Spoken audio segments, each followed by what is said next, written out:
You're watching Nevada Business Chronicles. Take a journey with us to see the innovative businesses that put Nevada on the business map. Connecting you with the businesses, events, and organizations that bring innovation and prosperity to the Nevada area, please welcome your host, Mitch Burney.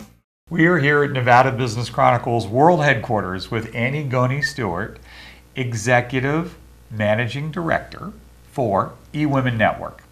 For those that didn't get to see you on a previous segment, let's go back and explain what eWomen Network is. eWomen Network is known as the premier businesswomen's networking organization. We've been in existence since the year 2000, founded in Dallas, Texas by Sandra Yancey. And our chapter in Reno has been here for 11 years. We just celebrated our 11th anniversary. There are many choices in business-to-business networking. This one is very unique, right down to your format for events. So let's talk a little bit about what membership in eWomen Network means and what events look like. I think what sets eWomen Network apart from other business networking organizations is the fact that we're female-centric. So most of our members are female, but we do have men like you, and we call you affectionately our emails. But you know, what makes us different too is that we base our entire philosophy on give first, share always. And isn't that what women do? We're nurturers, so we're always looking to see how can I help you? That's usually what you hear when you come in is how can I help you? So that's what sets us apart. We have branded our what we call accelerated networking, and it's our way of networking where each person gets their opportunity to give their introduction. We time it, not to be intrusive, but so that everyone gets a fair turn. I've gone to networking events where you're sitting around and they say, okay, for the next 10 minutes, just talk to somebody you don't know. And they go around and you don't get a chance to talk, right? And so we time this. And what's really unique about our organization too is we don't just pass out business cards to everyone in the group. When we're done, you know, if someone's interested, really interested, they will ask you for your cards. I have belonged to other networking groups in the past. Nothing like this. And you're right, it does go through the nurturing that women do share, but it's even on a deeper level. It's how much they support each other and help each other grow their businesses. And I've never seen this large of a group be able to do anything like that. I make it easy for my members to participate. Our schedule is booked all the way through the end of 2017 on our online website. And so our members can plan ahead. And we do sometimes 2 to 4 events each month in the Reno area. In fact, our Reno chapter has an average of 150 people coming through our doors every month through the different events that we host. You know, it's not just our networking events too, though. We also have eWomen Network has an entire network that people can tap into. We have the Success Institute. It's a 24/7 online high-tech resource center where people can log in whenever they want and listen to audios and videos. We also have, we can tap into Sandra Yancey. She's the founder of eWomen Network. Tap into her Sip, Tip, and Talk. It's the third Monday of the month. About a 1-hour webinar where she just pours in and answers questions and gives back her business knowledge. Tonight you have a huge event. 100 to 150 people are coming for your holiday extravaganza. You have a couple of very large events where you can really network, and it's really a great group and great fun. Tell us about tonight. Well, tonight's our 11th annual holiday extravaganza. I love this event because we have a little bit of fun. We get down to business, but this is a great event where people can purchase an exhibitor table. Great opportunity for holiday shopping. So we have our vendors set up, and this is a great way to market and promote your business. We also get down to business, like I said, and do our rounds of networking, but we enjoy a really nice dinner together and fabulous raffle prizes to raise money for our charitable foundation.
What an incredible event. You throw a great party. I love to party. Great people, great food, great fun, and extraordinary experience. It was a lot of fun. And we had 15 exhibitors last night. Great opportunity for them to market and promote their business. There was a lot of holiday shopping going on. And I think we raised close to $1,500 for our charitable foundation through donations at the raffle. There are people right now that want to know how they can get involved, both men and women. Absolutely. We invite our men to come too. So if you go to eWomenNetwork.com, you can search for chapters and you'll find the Reno chapter. And all of our events, like I said, through the end of December of 2017 are posted. How would somebody go about joining? You can join online. There's a tab that says, how do I become a member? Or you can call me, 775-747-2726, or email me. I'm available, and I'd love to chat with you. That's Annie Goni-Stewart, Executive Managing Director of eWomen Network. What a joy it is to have you and share your organization on our show. Thank you so much. Thank you, Mitch. Awesome. For more information on this guest or to see this show in its entirety, visit nvbusinesschronicles.com. While you're there, you can watch all of our past shows on the Chronicles page and stay connected with us by following us on our social media. Now more from Nevada Business Chronicles. This is going to be one of the most important shows that we'll ever do for our community. It is a pleasure to introduce Carrie Fuchs, the founder of Virtu Care. And first of all, thank you so much for allowing us to share what you do with our community. Well, thank you, Mitch, for having me. I want to start with, what is Virtu Care and how did you get your start? Virtu Care is a virtual in-home care. It's a virtual concierge and companionship service, really. What caused you to start Virtu Care? My mother-in-law is alone. Her husband just passed away. She's from Japan and had lived here for 50 years, but had never really done anything on her own before. And so we had to start taking care of her and providing those needs for her. And she didn't want to go into an independent living, nor did she really need hands-on care. And I noticed there's a gap between the seniors that don't really need to go into the independent living and the in-home hands-on care. And I wanted to be able to fill that gap. I understand that from a recent experience of my own, and you know this situation, but recently, after meeting you, I was very excited about introducing that option where family can't do it all and manage their own lives. Somebody doesn't need full-time in-home care, or they're just want to remain in their own home. They don't want to go to someone else's facility. Right. And there's just a tremendous gap there that you fill. And so I went to call my mom to talk to her about your option. And she didn't answer the phone. And about an hour later, I went over to her house and found her on the floor. And 3 weeks later, she passed. And I just realized how close to getting that help we were. I wanted to make sure that other people had access to what you do. So let's talk about what you do and how you fill that gap, how you fill the void for somebody who is needing help somewhat regularly. I mean, one of the things that my mom struggled the most with was medications and when to take them and when they needed to be filled, and this is part of your service. So let's talk about what you do for people that need your services. I provide medication reminders, daily wellness checks up to 3 times a day. I'm also available 24/7 if they need companionship throughout the evening. I also provide that stimulation, brain games, talking about their history, their life, which they really love, and exercises through the video chat technology. We also provide medication refills if they need their medication refilled on a routine basis and even delivered to their home. We provide those services on top of the daily medication reminders, making sure that they're taking their medications properly. I'm guessing that my mom wasn't alone. She didn't want people to even think that she needed that help. She was afraid that her family would put her into a nursing home if she asked for help. And nothing could be further from the truth. I mean, providing her the ability to stay in her own home was always the goal. But I think there's a stigma around people asking for help because of those fears. How do you overcome that?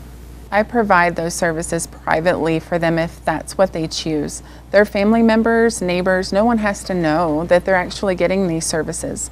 There's no one coming in and out of their homes 24/7.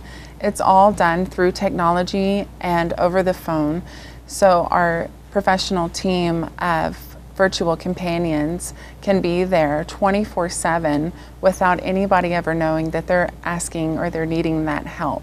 I'm sure there are family members like myself that would have just loved that extra helping hand, ease the burden on them, and increase the services between their ability and their inabilities. Mitch, your situation is so common. There are many elderly parents out there that don't want to leave their home or that can't afford independent living or in-home care. The families are feeling burdened. I can provide those resources and fill that gap for those families. Maybe they don't know where to start, where to turn first.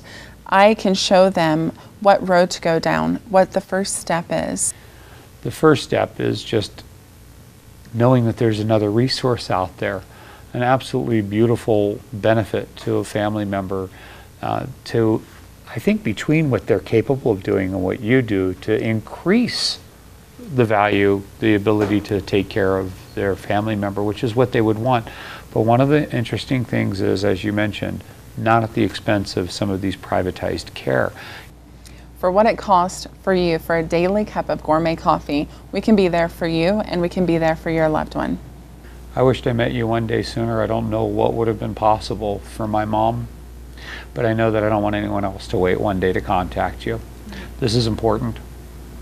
And what you do is a tremendous asset to our community. On behalf of our community, thank you so much for bringing this to Northern Nevada and being an innovator in technology. To get a hold of Carrie Fuchs, you can find her on the internet at vchomecare.com. You can give her a call at 775-771-4449. Again, I can't thank you enough for offering this incredible service to Northern Nevada. Thank you. Thank you so much, Mitch. For more information on this guest or to see this show in its entirety, visit nvbusinesschronicles.com.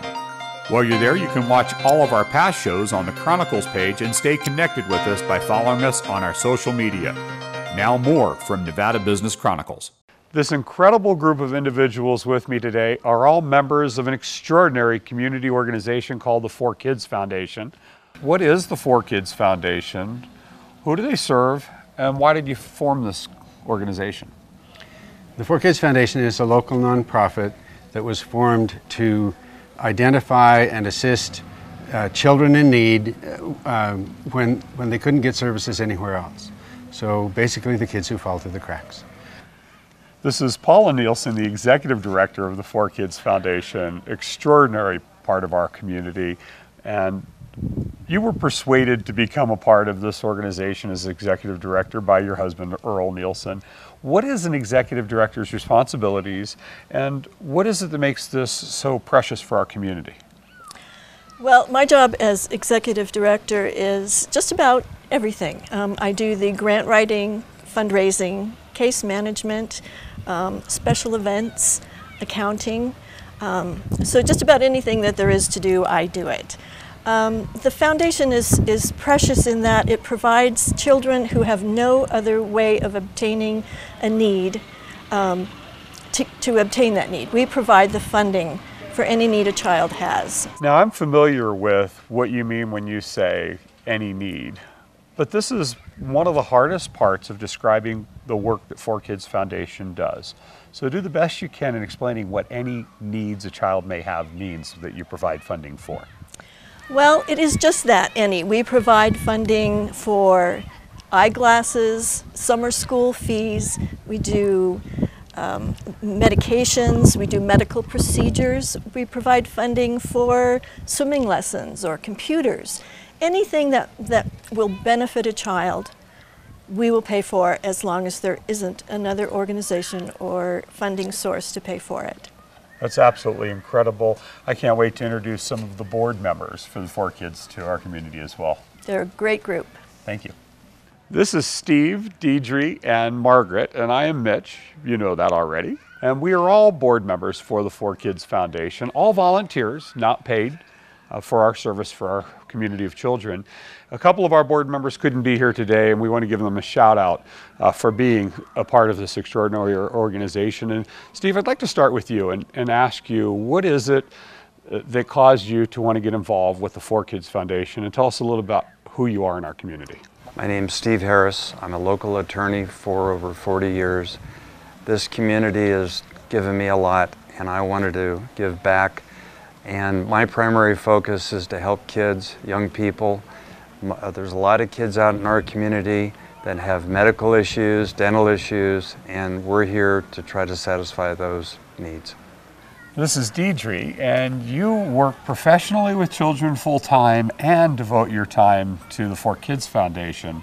Extraordinary, just knowing that. Tell me a little bit about what you do and who you are in our community as well. My name is Deidre Manley, and I work in children's mental health with the state of Nevada. And I see children every day that are falling through the cracks of the different systems and families that aren't able to provide certain things for kids. And what I love about this foundation is, as a board member, we meet every 2 weeks and we review the applications and we make decisions right then. And we're able to provide things right here to local children that immediately happens, which is pretty unheard of with a nonprofit or any kind of foundation or any kind of system for that matter. I engage our community to be involved with this cause. We need the support of a community to provide for the children of our community, and the money does stay here local. That's why I'm involved with it, so thank you as well. Thank you. Margaret is one of the very early board members with the 4Kids Foundation. And tell me how you got your start when you started becoming actively involved with this foundation. Okay, well 10 years ago, a friend of mine invited me to the 4Kids Foundation Wine and Cheese Party. And when you go to the Wine and Cheese, you'll see all the stories of the children that have been helped. And it impressed me so much that with a small organization, that so many children were helped, sometimes for big amounts, sometimes for small, but every need is met when it meets our requirements. A year later, I went to the Wine and Cheese and offered my services to become a board member. I met with Earl Nielsen, we had lunch, and I've been on the board for 9 years now. It's really important to me to help children, and especially in Reno, there are so many children whose needs are not met. There are many organizations that do a good job, but when they run out of funds or they've reached their limit, people can come to us. The children are met with the funds from the 4Kids Foundation. And it is very rewarding to see how quickly we respond and how often we respond and how many children we've helped in the 9 years I've been involved. One of the things that inspires me that you just brought to my mind is that we really serve a great deal of what we would consider the working poor in our community. Really hardworking people that just don't have the resources for this one need that they have. Right. They're really, all they need is that little helping hand. So thank you for your years. Thank you. More than a decade of service. Thank you so much. Don't forget to tell all of your friends about this incredible organization and donate generously. For more information on this guest or to see this show in its entirety, visit nvbusinesschronicles.com. While you're there, you can watch all of our past shows on the Chronicles page and stay connected with us by following us on our social media. Now more from Nevada Business Chronicles. One of the greatest pleasures I have producing this show for our community is being able to introduce you to individuals like our next guest. This is Donnell Woolstein with Sunflower of Provence, a small business, Yes. but a very wonderful business and a great story. Thank you. First of all, thank you for letting us feature you on our show. Thank you so much for giving me this opportunity. I was just in love with your story. I had an opportunity to run across it and read it, and I would really appreciate it if you would share how you got started with the Sunflower Provence, also known as The Tournesol de Provence. I have always loved France, things that are French. I've always been a Francophile. Actually, when I was 16 years old, I was given the opportunity to be an exchange student and a cultural exchange, in Quimper in Bretagne. And while I was there, my host family, they actually worked in a farmer's market. And being a young student from South Lake Tahoe, that's where I'm originally from, we didn't have farmer's markets back then. And so I was exposed to this really wonderful place. It was a gathering, a social place where people sold things, they exchanged ideas. It was fantastic. And right down the way from where my host family sold their fruits and vegetables was an actual provincial tablecloth vendor, as well as a creperie, les crêpes. And so I would either go to the tablecloth lady or I'd go get some crepes because, you know, I loved French food. I still do. I just feel like I want to bring what I love back to the community that I love, which would be Northern Nevada, Northern California. I love it. So Donnell, this is not a brick and mortar business. You actually attend a couple of different farmers markets, Yes. open air markets, Yes. and I would love to take people inside your display. Okay, my stand, my market stand. Your glorified, your kids call it your glorified lemonade stand. I love Exactly. So, bienvenue. Let's Tournesol take a de look. Provence. Yes. Welcome to my market stand. Bienvenue to Le Tournesol de Provence. I feel like I just stepped into the south of France. Yes, actually, not only do I love bringing the products, the colors of Provence to this area, but I love bringing the experience. I love it when people come into my stand and they say, oh my gosh, I was just in France, I was just in Provence, and I saw this and I saw that, and I love that. And then we get a dialogue going, and it's just, I just love these products. And I just love the fact that people, it brings them joy. It just brings them happiness when they come in here. Although it's really cold today, it makes people warm and they feel happy.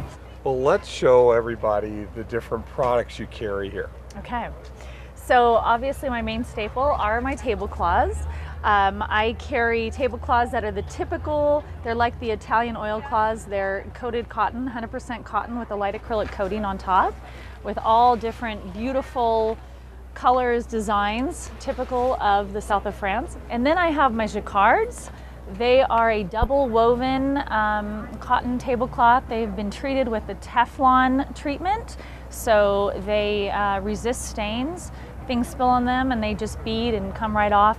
And then we have tea towels, we have aprons, I have oven mitts and napkins. I have my little grinders and graters. And I love these, and these are not aprons for infants. No, but I have had children buy them for their dolls. These are actually bottle aprons. You can stick it on a wine bottle. They're super cute. And it's funny, when I first started carrying these, my husband laughed at me. He said, "Really?"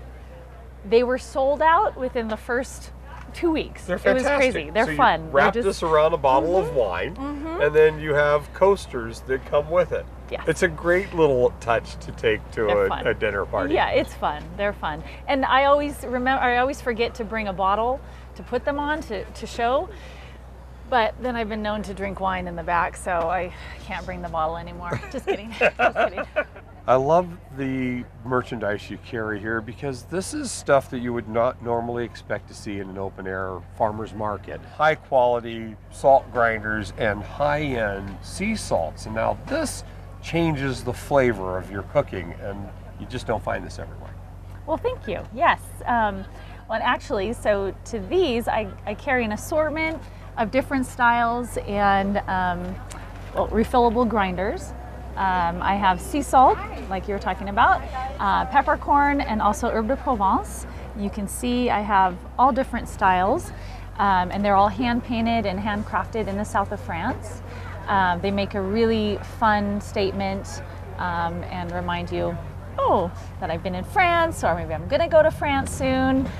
So anyway, And look then beautiful on your table. look beautiful on your table too, yes. I also carry some higher end French sea salts. This in particular, Fleur de Sel, that is the highest quality French sea salt, and it has been hand harvested with in the traditional way with wooden rakes, etc. So I also carry Fumé de Sel, which is a smoked Fleur de Sel, which is really fantastic with grilling. So Mitch, do you feel like you're in France? I felt like that the moment I stepped into your world, Donnell. And I also realized how just a few accents can change the flavor of the feeling of your kitchen or dining area. So that's what I really wanted to do. I mean, if you can't afford a tablecloth or you're not in the market for a tablecloth right now, I still want you to be able to bring something home with you to remind you of how special this place is, both Tahoe as well as Provence. And so I carry placemats. I carry, well, these little crazy things, the bottle aprons. I also carry fun embroidered dish towels that say Provence in different colors. Obviously your oven mitts and your aprons. And so you can have a little of something that you can kind of feel like, oh, je suis en France. This is Donnell's daughter, Kat. What was it like growing up around your mom and her passion for France? It was fun. She always brought the French lifestyle into our home. Our house looks like a house that would be in the south of France. We have Eiffel Tower pictures, and she always tried to speak in French to us when we were little. Yeah. So you speak French fluently? No. I know 3 words. That's 3 words more than I do. Yeah. But how proud are you of your mom? I'm very proud. It's nice seeing her be so passionate about something. You know, she taught French for several years, and now she gets to live this kind of French lifestyle. You can bring a little piece of Provence into your world by visiting Donnell Wolstein at a couple of different locations this summer. That's correct. On Tuesdays, I'm here at the American Legion parking lot in South Lake Tahoe, California. And then on Wednesdays, I'm in Lampe Park in Gardnerville. And both markets run from like 8 in the morning until 1 in the afternoon. And if you miss me, you can also go to my website. I do have a website, and that was inspired by clients who would come in the first 2 years I did this, and they said, how can I get a tablecloth in the, during the off months of the market season? And so I jumped in and did that. And there's a couple of different ways they can find your website, both in English and in French. Yes, they can. They can either go to le tournesol de Provence.com or the sunflowerprovence.com.